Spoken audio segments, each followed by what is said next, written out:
Assalamualaikum. My name is Mohammad Ramzan and I am professor of chemistry.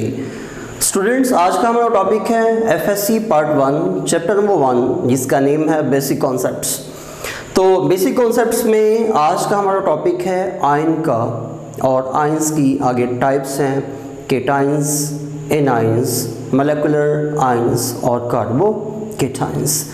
चलिए आज हम बात करेंगे कि आयन क्या होता है। Any type of chemical species which carries either positive charge or negative charge, it is known as an ion। इसका मतलब ये है कि कोई भी एक केमिकल स्पीशी अगर उसके ऊपर पॉजिटिव चार्ज आता है या उसके ऊपर नेगेटिव चार्ज आता है तो ऐसी केमिकल स्पीशी को हम क्या कहते हैं? हम उसको एक आयन का नाम देते हैं। उसे हम क्या कहते हैं जी? उसे हम एक आयन का नाम देते हैं। अब हमने ये देखना है कि भाई एक आयन क्यों कर बनता है, कौन कौन से एलिमेंट्स के एटम्स हैं जो कि हमें आयंस देते हैं, और कौन कौन से कंपाउंड्स ऐसे हैं कि जो कि डीकम्पोज होने के बाद या वो डिसोसिएट होने के बाद या आयोनाइज होने के बाद हमें रेलिवेंट आयंस देते हैं या हमें कॉम्प्लेक्स आयन देते हैं जिसको हम रेडिकल का नाम भी देते हैं। याद रखें, रेडिकल और फ्री रेडिकल में फ़र्क है, ये अलग से एक टॉपिक बन जाएगा। ओके, तो फर्स्ट ऑफ ऑल जी हम एग्जांपल देखते हैं आयन की। हमने भी डिफाइन किया है कि आयन क्या है। हमने डिफाइन ऐसे किया है कोई भी केमिकल स्पीशी के जिसके ऊपर या तो पॉजिटिव चार्ज होगा या फिर नेगेटिव चार्ज होगा। तो याद रखिएगा स्टूडेंट्स कि किसी केमिकल स्पीशी के ऊपर पॉजिटिव चार्ज कब आता है और नेगेटिव चार्ज कब आता है। आपने ज़हन में रखना है पॉजिटिव चार्ज तब आएगा जब वो अपने इलेक्ट्रॉन्स को लूज करेगी, खो देगी, दे देगी, डोनेट कर देगी। तो इलेक्ट्रॉन्स को डोनेट करने से अगर किसी स्पीशी के ऊपर पॉजिटिव चार्ज आता है, वो पॉजिटिव चार्ज को कैरी करती है, देन वो क्या कहलाती है? वो एक आयन कहलाती है। और वो आयन कौन सा आयन होता है? वो आयन केटाइन होता है। वो आयन कौन सा होता है? केटाइन होता है।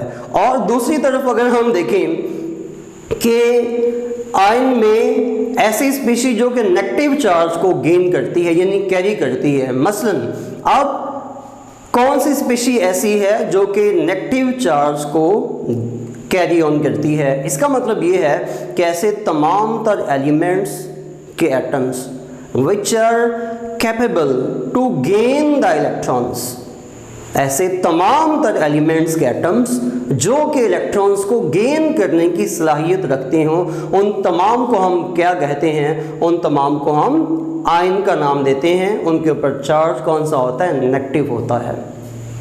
चार्ज तो नेगेटिव होता है लेकिन वो भी आयन है। पॉजिटिव चार्ज वाली स्पीशी वो भी आयन है, नेगेटिव चार्ज वाली स्पीशी वो भी आयन है।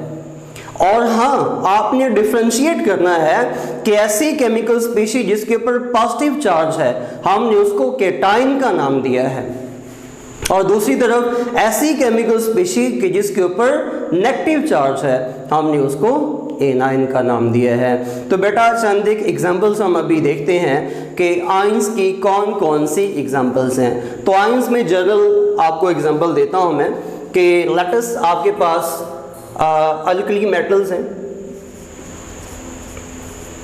Alkali metals.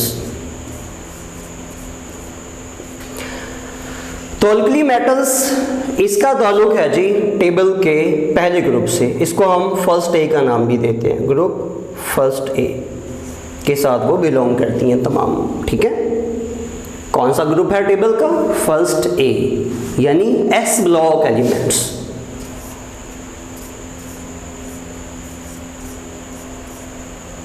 S block elements. तो बच्चे एस ब्लॉक एलिमेंट्स कौन कौन से हैं? अभी मैं आपके सामने लिखता हूं। इसमें है hydrogen, lithium, sodium, potassium, rubidium, caesium और फ्रेंसियम। ये तमाम एलिमेंट्स कौन से हैं जी? ये एस ब्लॉक एलिमेंट्स हैं और ये फर्स्ट ए ग्रुप में फॉल करते हैं और इन तमाम एलिमेंट्स को हम एल्कली मेटल्स कहते हैं। ये तमाम एलिमेंट्स क्या कहलाते हैं बेटा? ये तमाम एलिमेंट्स एल्कली मेटल्स कहलाती हैं। ये तमाम एलिमेंट्स क्या बोल रहे थे? Alkali metals. मास बाय एक एलिमेंट के, जो कि ये वाला है हाइड्रोजन। इसके अलावा तमाम तरह एलिमेंट्स क्या हैं? ये दीज आर अल्कली मेटल्स। और मेटल्स क्या होती हैं? मेटल्स अपने नेचर में इलेक्ट्रोपॉजिटिव होती हैं। मेटल्स क्या होती हैं? इलेक्ट्रोपॉजिटिव। और इलेक्ट्रोपॉजिटिव का मतलब क्या है? कैसी तमाम स्पीशीज जो कि अपने इलेक्ट्रॉन्स को रिलीज करना, अपने इलेक्ट्रॉन्स को लूज करना, ये अपने इलेक्ट्रॉन्स को डोनेट करना पसंद करती हैं। कॉमनली तमाम मेटल्स क्या हैं? These are electropositive. और तमाम मेटल्स इलेक्ट्रॉन्स को लूज करना या इलेक्ट्रॉन्स को देना पसंद करती हैं। रिपीट कर रहा हूं मैं, तमाम मेटल्स क्या हैं जी? वो इलेक्ट्रोपॉजिटिव। और तमाम मेटल्स इलेक्ट्रोपॉजिटिव हैं तो तमाम मेटल्स इलेक्ट्रॉन्स को देना पसंद करती हैं, इलेक्ट्रॉन्स को जल्दी से लूज कर देती हैं। तो यहाँ पे अगर ये लिथियम है, फर्ज करें मेरे पास लिथियम है, लिथियम अपना एक इलेक्ट्रॉन लूज करता है तो ये Li+ बनेगा। ये क्या बनेगा जी? Li+। क्यों Li+1 क्यों बनेगा? इसकी रीजन ये है कि इसके आउटर मोस्ट शेल में एक ही इलेक्ट्रॉन है और ये अपना एक इलेक्ट्रॉन लूज कर देगा। अब सेकंड मेरे पास सोडियम है, सोडियम Na, इसका भी कैटायन बनता है, एक आयन बनेगा Na+, इसके आउटर में भी एक इलेक्ट्रॉन है। इसी तरह पोटेशियम है, ये भी प्लस होगा। इसी तरह रुबिडियम है, Rb+, ठीक है। इसी तरह सीजियम है, Cs+। और ये जो फ्रांसियम है ये रेयर है, ये एक रेयर एलिमेंट है। और ये इसके अलावा बेटा जी ये एक रेडियो एक्टिव एलिमेंट है। फ्रांसियम क्या है? ये रेयर है और ये रेडियो एक्टिव एलिमेंट है फ्रांसियम, राइट। तो ये थी जी अभी हमने बात की एस ब्लॉक एलिमेंट्स की, कि जिसमें ये तमाम एल्कली मेटल्स आती हैं मास बाय हाइड्रोजन के। हाइड्रोजन भी दो तरह से बिहेव करती है। अगर ये हाइड्रोजन अपना इलेक्ट्रॉन डोनेट कर दे तो ये हाइड्रोजन आयन बनाती है, क्योंकि ये नॉन मेटल है। इसका यहां पे डुअल बिहेवियर है,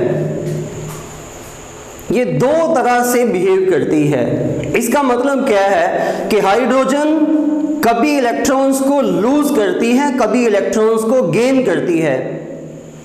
कभी ये मेटालिक बिहेव करती है, कभी ये नॉन मेटालिक बिहेव करती है। मेटल नहीं है, हाइड्रोजन एक गैस है, लेकिन फिर भी इसकी नेचर इस तरह की है कि ये पॉजिटिव भी चार्ज रखती है और ये नेगेटिव भी रखती है। मिसाल के तौर पे अगर इसने एक इलेक्ट्रॉन को गेन किया था तो इसने H नेगेटिव बनाया। इसने क्या बनाया? H negative. अगर H पॉजिटिव होगा तो ये होगा हाइड्रोजन आयन। अगर H नेगेटिव होगा तो ये क्या होगा? हाइड्राइड आयन होगा। H नेगेटिव क्या होता है?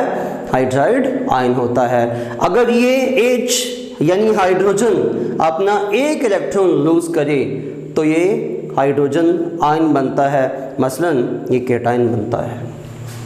और दूसरी तरफ अगर ये अपना इलेक्ट्रॉन एक इलेक्ट्रॉन किसी से गेन करे यानी ले, ये एक एनायन बनेगा।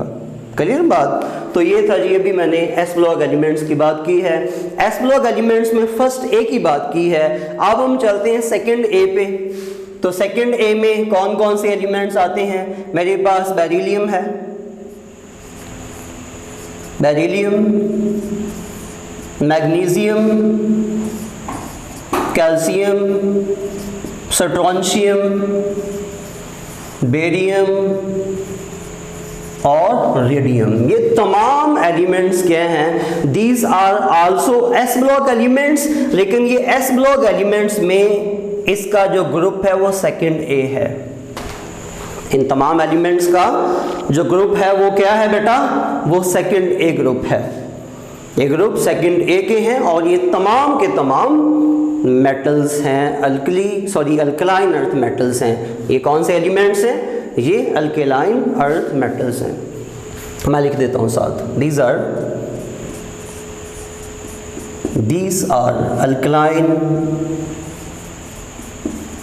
अर्थ metals. These are alkaline earth metals. First A के अल्कली मेटल्स हैं और सेकंड ए के क्या हैं जी? अल्कलाइन अर्थ मेटल्स हैं। और ये भी क्या करते हैं? ये भी इलेक्ट्रॉन्स को डोनेट करते हैं, देते हैं, रिलीज करते हैं। मसलन अगर हम बेरिलियम की बात करें तो ये क्या लिखा जाएगा? Be+2। अगर हम मैग्नीशियम की बात करें तो क्या लिखा जाएगा? Mg+2। अगर हम कैल्शियम की बात करें तो कैल्शियम+2। अगर हम स्ट्रोंशियम की बात करें Sr जिसका सिंबल है ये +2। अगर हम बेरियम की बात करें या बेरियम भी कहते हैं इसको हम, तो देन ये क्या होगा? ये भी क्या होगा? +2। तो रेडियम भी क्या है यहाँ पे? तो ये भी रेडियोएक्टिव एलिमेंट है। ये भी क्या है बच्चे? रेडियोएक्टिव एलिमेंट ही है, राइट। ओके, तो ये था एक शॉर्टकट सा वे कि जिसमें हमने आयन पे बात की है। इसके अलावा अगर हम तीसरे ग्रुप में जाएं, उधर आपको एल्यूमिनियम मिलेगा Al, ठीक है। तो ये भी क्या होगा? जब ये इलेक्ट्रॉन को लूज करेगा एल्यूमिनियम, ठीक है, तो देन इसके ऊपर चार्ज क्या आएगा? इसके ऊपर चार्ज आएगा +3। चार्ज कौन सा आएगा बेटा? +3 चार्ज आएगा। इसी तरह इसके साथ ही बोरॉन है, तो बोरॉन भी यही काम करेगी। इसके ऊपर भी चार्ज क्या आएगा? +3 आएगा, राइट। 3 इलेक्ट्रॉन इन्होंने लूज करने हैं, यहाँ बोरॉन भी 3 इलेक्ट्रॉन्स को लूज करेगी। ओके, तो ये था आपके पास आयन का। अब हम इसी पे बात करेंगे और हम केटाइन और एनाइन को डिफाइन करेंगे। केटाइन कैसे बनता है? आसान अल्फाज में आपको बोल दूं मैं कि जब एक केमिकल स्पीशी इलेक्ट्रॉन्स को डोनेट करती है, इलेक्ट्रॉन्स को लूज करती है, इलेक्ट्रॉन्स को दे देती है, तो देन एक जो स्पीशी बनती है जिसके ऊपर कोई चार्ज होता है, मसलन प्लस चार्ज होता है, चाहे +1 हो, चाहे +2 हो, चाहे +3 हो, तो वो स्पीशी क्या मानी जाती है? उस स्पीशी को हम केटाइन मानते हैं। और स्पीशी क्या बोली जाएगी? केटाइन। ओके, एनाइन क्या होता है जी? एनाइन की यहाँ पे हमने कोई एग्जांपल नहीं दी। एनाइन ऐसी केमिकल स्पीशी जो इलेक्ट्रॉन्स को कैरी करती है, गेन करती है। याद रखिएगा, केटाइन किसका बनेगा? इलेक्ट्रोपॉजिटिव का बनेगा। और एनाइन किनका बनेगा? इलेक्ट्रोनेगेटिव एलिमेंट्स का बनेगा। इलेक्ट्रोपॉजिटिव इलेक्ट्रॉन्स को देंगे, इलेक्ट्रोनेगेटिव इलेक्ट्रॉन्स को लेंगे। तो जो बेटे आपने जहन में रखना है, आम सी बातें हैं, आसान सी हैं, लेकिन ये काफी डिटेल के साथ आपको पता हो। ये चीजें लेंथी जरूर हैं लेकिन बहुत इजी हैं। सो आपने भी, दोबारा से मैं इसको रिपीट करता हूँ, आपने जहन में रखना है कि इलेक्ट्रोपॉजिटिव एलिमेंट्स क्या होते हैं? वो तमाम एलिमेंट्स होते हैं जो इलेक्ट्रॉन्स को देना पसंद करते हैं और चार्ज क्या होता है? प्लस। चाहे +1 हो, चाहे +2 हो, चाहे +3 हो, चाहे +4 हो, up to so on. All right, d block elements में तो +5, +6, +7, +8 अप टू सो ऑन ये भी चार्ज आता है, क्योंकि वो ट्रांजिशन एलिमेंट्स होते हैं, वो हैवी मेटल्स होते हैं और उनके जो आउटर शेल हैं, ठीक है, उनके वैलेंस शेल में इलेक्ट्रॉन्स क्या होते हैं? वो वेरिएबल कंडीशंस में होते हैं, वो अपने ज़्यादा इलेक्ट्रॉन्स को भी देते हैं, राइट। डी ट्रांजिशन भी उनमें पाई जाती है। तो दूसरी तरफ इलेक्ट्रोनेगेटिव की बात की है। एनाइन कब बनते हैं? कि जब कोई भी एक ऐसा एलिमेंट जिसकी नेचर क्या हो? इलेक्ट्रोनेगेटिव हो।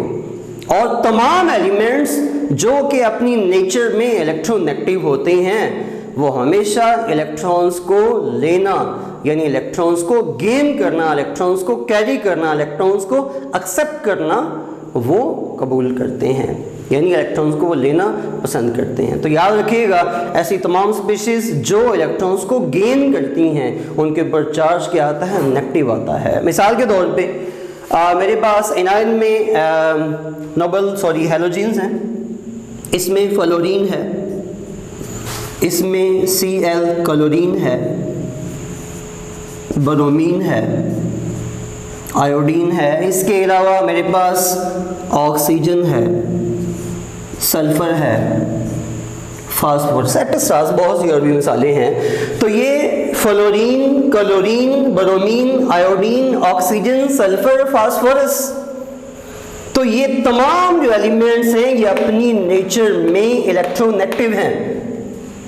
ये क्या हैं जी, इलेक्ट्रोनेगेटिव हैं। अगर ये इलेक्ट्रोनेगेटिव हैं तो आपने जहन में रखना है they have capacity to gain the electrons according to the capability of the valence shell electrons. अगर वैलेंस शेल में उनके पास वैकेंसी है, they will accept, they will gain the electrons and they will carry the negative charge and fall in the category of an anion, और उनको हम A9 का नाम देते हैं। तो ये आपके पास क्या है जी, फ्लोरीन F नेगेटिव, क्यों, इसके आउटर मोस्ट शेल में एक इलेक्ट्रॉन की यहाँ पे गुंजाइश होती है, रेजिडेंसी एक इलेक्ट्रॉन रिजाइड कर सकता है। अगर क्लोरीन है तो Cl नेगेटिव होगा, अगर Br ब्रोमीन है तो Br नेगेटिव होगा, आयोडीन है तो I नेगेटिव होगा।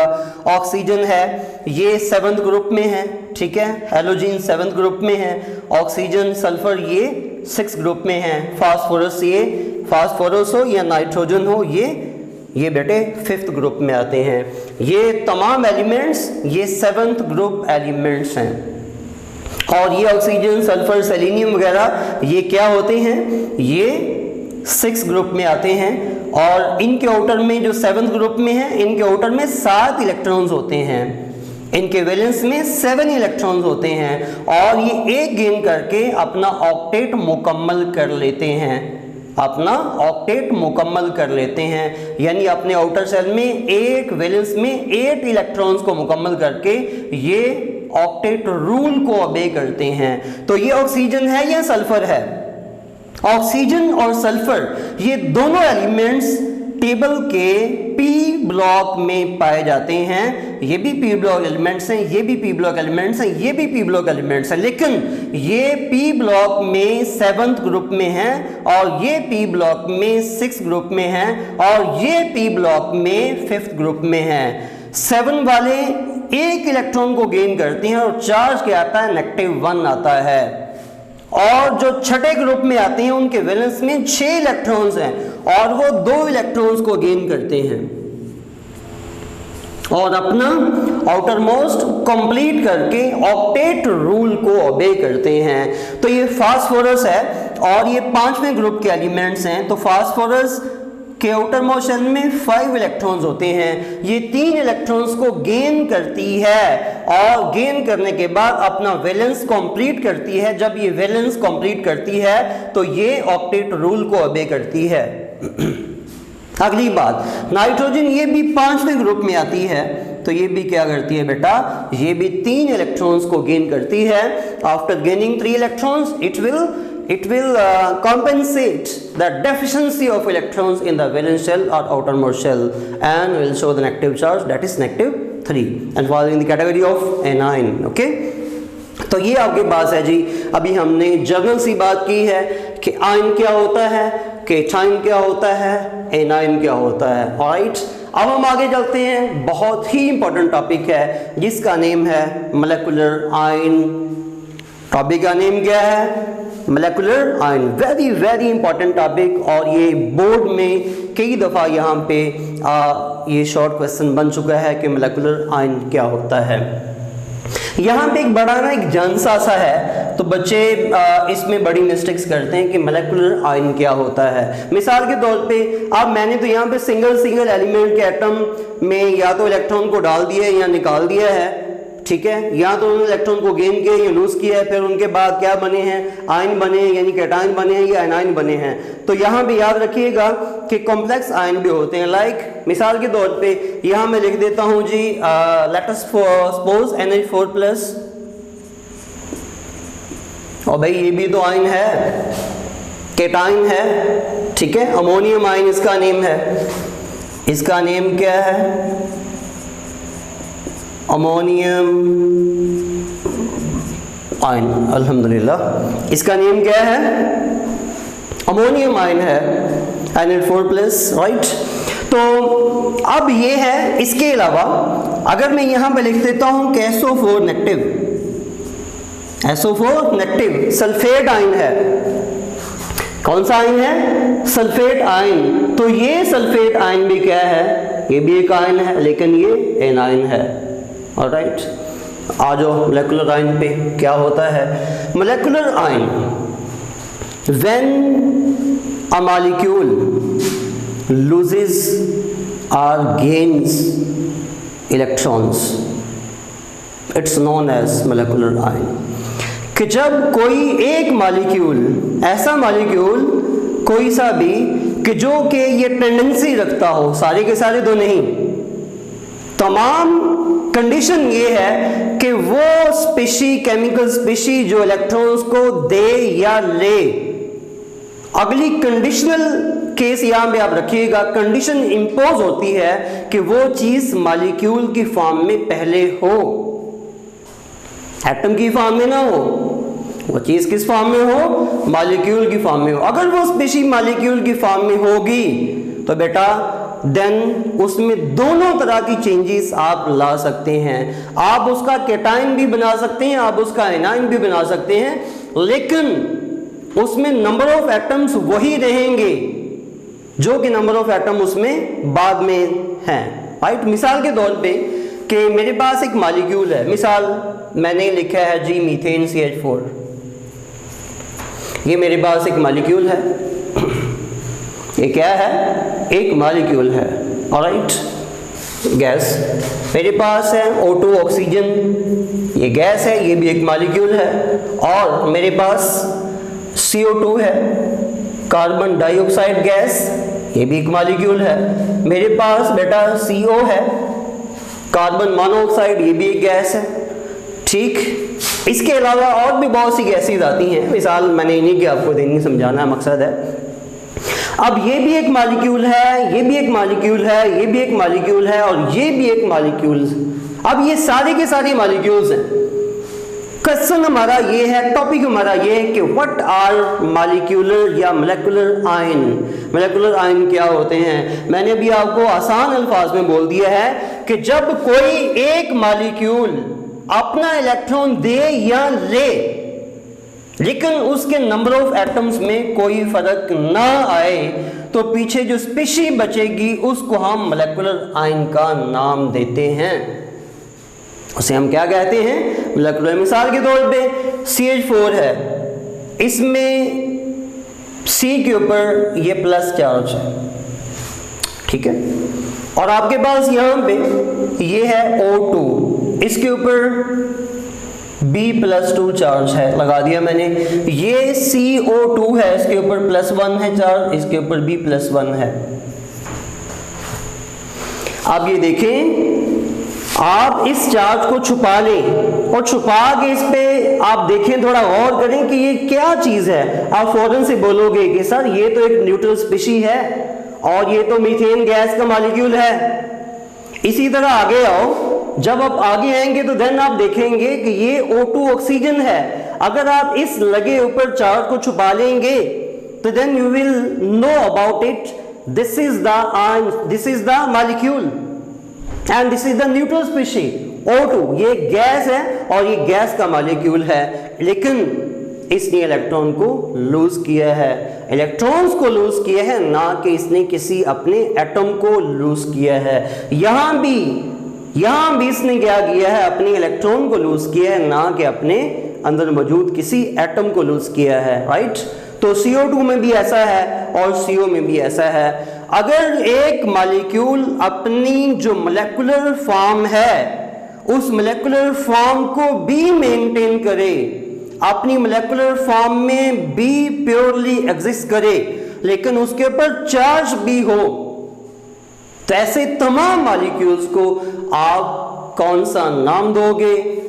आप उसको मोलेकुलर आयंस का नाम दोगे। आप उसको कौन सा नाम दोगे जी? आप उसको मोलेकुलर आयन का नाम दोगे। ये बात क्लियर होगी सबको कि मोलेकुलर आयन क्या होता है। अब ये टॉपिक अलग से बन जाएगा कि मोलेकुलर आयन इनसे बनते कैसे हैं। ज़ाहिर बात है, ये CH4 ऐसे इलेक्ट्रॉन कैसे निकला है, O2 मॉलिक्यूल है, स्टेबल है, ठीक है। इससे इलेक्ट्रॉन कैसे निकले हैं, CO2 स्टेबल है, तो इससे आपने इलेक्ट्रॉन कैसे निकाले हैं, CO है, इससे इलेक्ट्रॉन्स कैसे निकाले हैं। तो हम ये चैप्टर आगे है, चैप्टर नंबर 6 केमिकल बॉन्डिंग में MOT है, MOT, ठीक है, यानी मोलेकुलर ऑर्बिटल थ्योरी। मुझे MOT से एक चीज़ याद आ गई है, MOT, IMOT, ओके।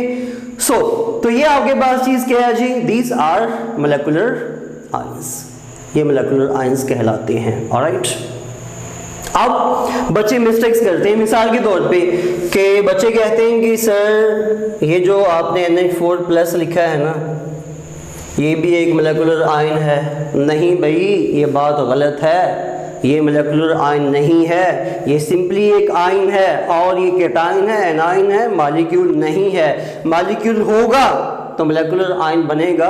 असल में ये क्या था, मैं ये लिख देता हूँ आपके सामने। असल में ये था, या तो ये NH4OH था, या ये NH4Cl था। मैं नेम भी लिख देता हूं, अमोनियम हाइड्रोक्साइड, और ये क्या है? अमोनियम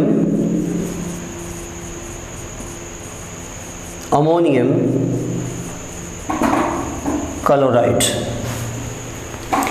असल में चीज क्या है, ये पूरा एक कंपाउंड है, ये बेटा पूरा एक कंपाउंड है, ये भी पूरा एक कंपाउंड है। तो जो देना भाई, ये मुकम्मल तौर पे कंपाउंड्स हैं। अब प्रॉब्लम ये है कि इसमें जो चेंज आती है, ये चेंज कुछ यूं आती है इसके अंदर, यहाँ पे NH4+ ये केटाइन अलग हो जाता है, और ये हाइड्रोक्सिल आयन अपना नेगेटिव चार्ज लेके बाहर निकल जाता है साथ।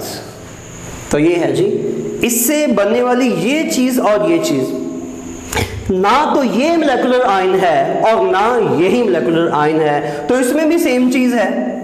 ये भी आप ज़हन में रख लें, ये सॉलिड फॉर्म में है, ठीक है, NH4+, ठीक, और साथ में क्या है? Cl नेगेटिव, Cl अपना इलेक्ट्रॉन इससे लेके छीन के बाहर निकल गया है। ओके, तो ये क्या बना है? ठीक है, ये भी एक केटाइन बना है, ये एक एनाइन बना है। ना तो ये मोलेकुलर आयन है, ना ये मोलेकुलर आयन है, ना ये मोलेकुलर आयन है, ना ये मोलेकुलर आयन, और ये भी मोलेकुलर आयंस नहीं है। मिसाल, ये जर्नल जो चीज़ें जिनसे आपका वास्ता पड़ता है, मैं उनकी बात कर रहा हूँ। PO4 3 नेगेटिव, SO4 2 नेगेटिव, और इसके अलावा CO3 2 नेगेटिव। एटस्टास, बेशुमार मिसालें यहाँ पे मैं लिख सकता हूँ, लेकिन टाइम की किल्लत है।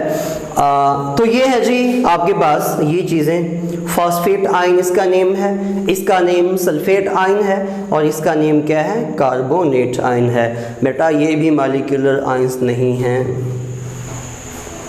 और ये जो सारी चीज़ें लिखी हैं, इनमें एक भी मॉलिक्यूलर आयन नहीं है, इनमें एक भी मॉलिक्यूलर आयन नहीं है। बेटे अगला टॉपिक, अगला आखिरी टॉपिक है जी कार्बोकेटाइन का। कार्बोकेटाइंस क्या होते हैं? ऑर्गेनिक स्पीशी में जो कार्बन है, मिसाल से मैं आपको समझाता हूँ। मिसाल के तौर पे कि मेरे पास मीथेन है, CH4,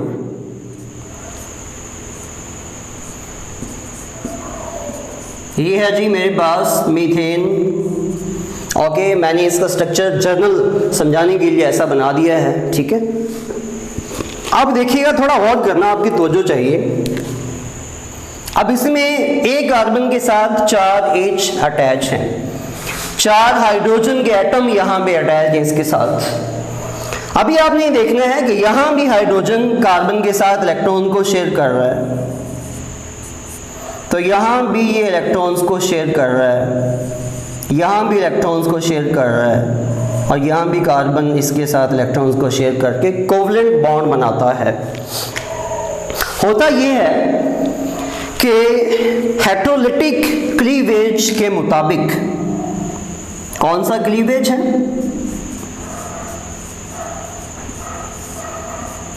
हेटेरोलिटिक क्लीवेज।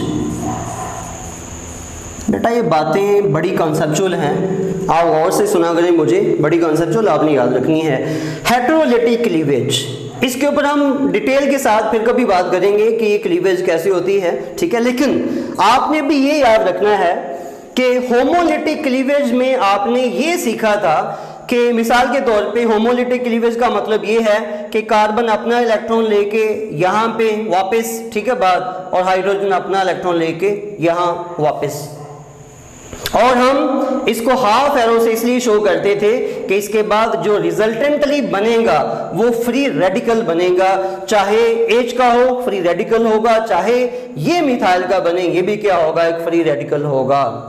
लेकिन यहाँ पे क्या है, हेटेरोलिटिक क्लीवेज। इसका मतलब ये है कि यहाँ पे ये जो हाइड्रोजन है, ये वाली, ये हाइड्रोजन, ये अपना इलेक्ट्रॉन और कार्बन का इलेक्ट्रॉन, इन दोनों को लेके यहां से निकल जाएगी। इन दोनों इलेक्ट्रॉन्स को लेके यहां से ये निकल जाएगी यहां से, और पीछे क्या बचेगा? यहां अगर देखा जाए कार्बन के पास 8 इलेक्ट्रॉन्स हैं। तो जो देना, बड़ी कंसेप्चुअल सी बात है, आपने ज़हन में रखना, कार्बोकेटाइन भी क्वेश्चन आता है, और मजीद भी नेक्स्ट क्लासेस में भी आपको ये करना होगा, बड़ा इंपॉर्टेंट है कार्बोकेटाइन और कार्बोनियम आयन, ये कार्बेनाइन, ठीक है। तो ये है जी आपके पास 2 इलेक्ट्रॉन यहाँ पे हैं, 2 यहाँ पे, 2 यहाँ पे, 2, मुकम्मल कार्बन के पास 8 इलेक्ट्रॉन्स हैं, और इसके वैलेंस में इलेक्ट्रॉन सारे पूरे हैं, और ये ऑक्टेट रूल को ओबे करती है। लेकिन यूं ही हाइड्रोजन, ठीक है, हमने एनर्जी बाहर से अप्लाई की कि यूं ही हाइड्रोजन एनर्जी अप्लाई हमने की, ये अपना इलेक्ट्रॉन और इस कार्बन का जो नेबरिंग शेयर्ड इलेक्ट्रॉन है, इस पूरे शेयर्ड पेयर को लेके वापस पलट जाती है। तो पीछे बचेगा क्या? अभी आप देखिएगा, अभी आपको फौरन समझ आ जाएगी कि कार्बोकेटाइन कैसे बनता है। तो पीछे बचेगा आपके पास बेटा जी C, ठीक है, C, यहाँ भी H होगा, यहाँ भी H होगा, यहाँ भी H होगा, इसके ऊपर आएगा प्लस का चार्ज, H निकल गया इलेक्ट्रॉन लेके, यानी H नेगेटिव था वो, राइट। अब ये क्या बना है? ये बना है कार्बोकेटाइन, और इस कार्बोकेटाइन में इस कार्बन के पास 6 इलेक्ट्रॉन्स हैं, 6 हैं, पहले 8 थे, अब कितने हैं बेटा? अब इसमें 6 इलेक्ट्रॉन्स हैं। बेटे अब कितने इलेक्ट्रॉन रह गए इसके अंदर? 6 इलेक्ट्रॉन्स रह गए हैं। तो ये है जी आपके पास कार्बोकेटाइन। अगली हम एग्जांपल्स देखते हैं जी, इसमें वो कौन सी है, मिसाल के तौर पे कि मेरे पास ये कार्बोकेटाइन है, चलिए यहाँ मैं लिख देता हूँ CH3